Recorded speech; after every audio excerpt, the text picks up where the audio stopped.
Part of what you'll be doing in the challenges here is really going to involve dealing with people, talking with people, helping people to solve their own problems. You need to get to know each other a little bit.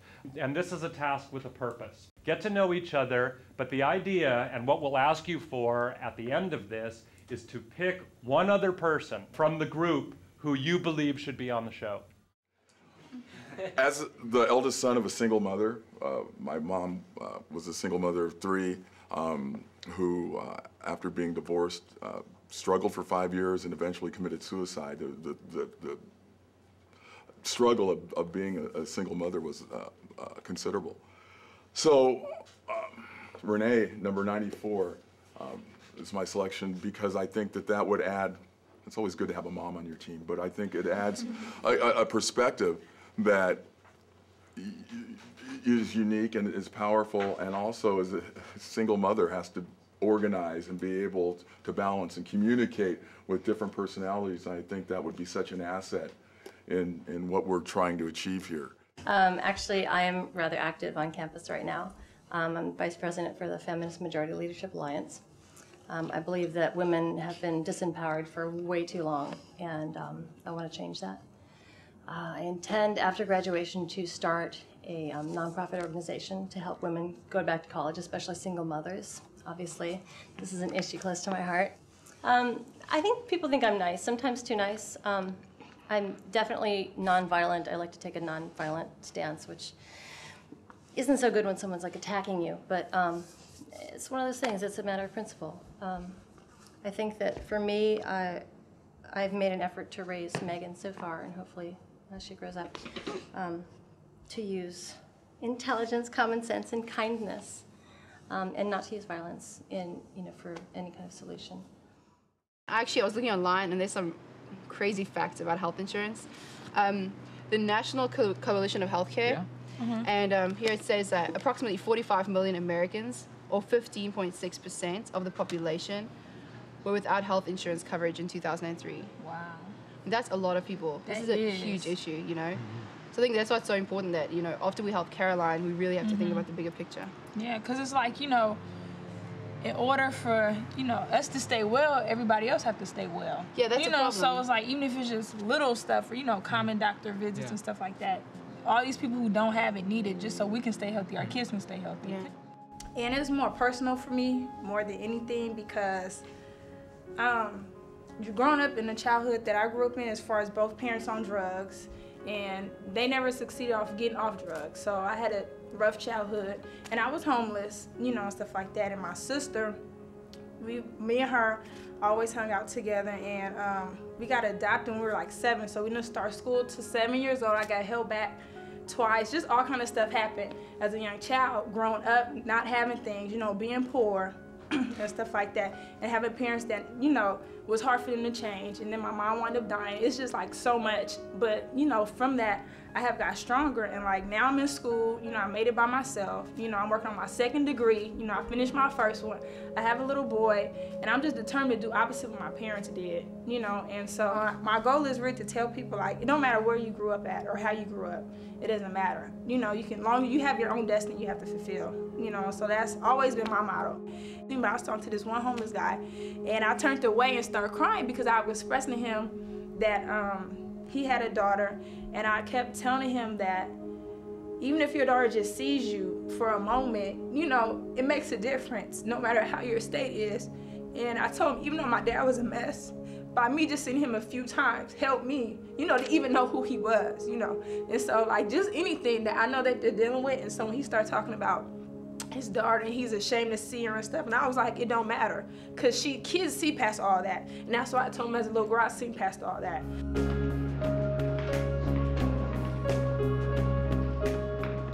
Your challenge is to find the most effective way to provide health insurance for all Californians, and by extension, all Americans who may be having the same problem. We want you to try to come up with a cutting-edge solution that other Americans faced with a similar dilemma might be able to use.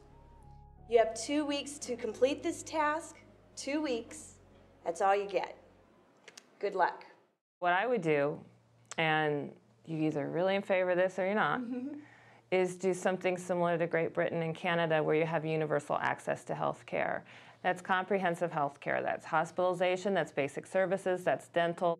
If health care were a right versus a privilege, if health care were accessible to everyone, not based on their employment, but just based on being an individual, it would be worth it for me, even if my taxes were higher, if I knew as a result every person in my community had access to health care, because it benefits the whole community. Right. If you're looking at influenza outbreaks and now there's the threat of avian flu, don't you want the people that you're shopping next to in the grocery store to have access to health care and the drugs they need and not be afraid to go to the doctor when they're sick? What are the advantages of a single player? Yeah, the emphasis with the state system will be really on preventive care rather than simply curing or maintaining life for some individuals who are sick.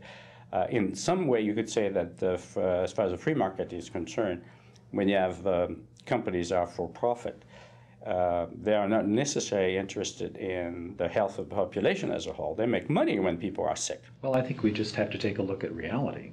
If the free market system worked that well, why is it that in this county we have between 14% and 18% of our residents uninsured at any point in time? Why is it that we have 6.5 million residents of California who are uninsured? Why is it that we have 1 million children in California who are uninsured? I started a company with my younger sister when I was 9 years old, and it's called the Romanian Orphan Club, and we actually are like an accredited business. And we sold little necklaces that us and other girls would make. We'd make kits for them so the girls could make them. And we sold thousands of them for like $3 each, and we've sent thousands and thousands of dollars to an orphanage in Romania. And we actually helped it get built, and now we're helping pay so that they can have more mentors in the orphanage. Santa Clara County is the first to implement a universal health care program for kids. Tell me about that. The Children's Health Initiative, which is universal health insurance and outreach programs for kids in Santa Clara County up until their 19th birthday if they are, or their families are 300% or below the poverty level. All in all, we have about $13 million, and the rule of thumb is basically it costs about $1,000 per year per kid. So we have 13,000 kids because we have $13 million. I think we should make him come up with his own questions. I think we should make him sit down and write them out. I mean, you know, I'm sorry it was so hard for him to get here today, but, you know, I was up till 2. Yeah, the night before that interview, every night for the past you know, week. doing research so I would be prepared for this. Yeah. And I know that he can do that for other classes. I think he, you know, I think that I feel bad. He might have him. I know how difficult it can be when you have a car and you can't get somewhere or whatever, but he's a good student. Okay. He can do this. He can do this. Andrew has had trouble, you know, getting to the meetings. He doesn't have his own car, which, you know, I understand that can be difficult. Faith and I have been willing to meet him where he lives and that sort of thing, but it's been really hard to get a hold of him. I think that he's not putting as much importance on this as he is on his other classes. And I think that, you know, it's something, for me, it's like we worked to have the privilege to do this, you know, and to help other people, and we have to, you know, consider it like a 3-week course where we really have to work hard. I have good speaking skills. I've been on a speech and debate team for 6 years. If I have enough time, I could put together a really kick-butt persuasive speech and knock people's socks off. So I took 13th in the state in expository speaking, and I won UC Berkeley's tournament against the 2-time champion, and that was like a huge milestone for me. Okay, have a checklist by the door. Make sure you have your books and your binder and your backpack and your phone. Because originally I had my big backpack and then, you know, my clothes and stuff. I was like, can we get a ride? I'll be fine. 10 minutes. I can't take you. I have to go to Logan. I was like, no, I have to be there at 9. He's like, I'm so sorry. I'm like, okay, I'll call my mom. No, I have an appointment. I'm like, okay, let's take the bus. Doesn't come till like 9 something. I'm calling a taxi. Yeah. Well, you're here, so that's what matters. Monday at 10, is that the interview you're doing at 10 o'clock? I really do need my phone. The 10 o'clock interview, who's doing that? 10 o'clock interview. Oh yeah, who is doing that? I mean, if worse comes to worse, I can, but I don't want to miss math again because we have a test. It's going to be the 4th time I've missed that class for our team. Well, I could do it, but then that'll mean I'm doing 3 interviews. Yeah, no, I'll do it. Want me to do it? I don't mind. It's okay. I'll do because it. I need more. Okay, why don't you do it? Okay, 10 o'clock. Well, I could set up another time. I just don't want to go mad. Tenets of public health is preventive care. And I mean, if this country's gonna make any progress towards solving our healthcare crisis, it's got to include a heavier emphasis on preventive care. So in other words, not just health insurance, not just facilities located within communities, but also as a philosophy for our country to emphasize more prevention in every aspect, whether it's oral health, mental health, and physical health. The federal government is not just the only party responsible for fixing the world.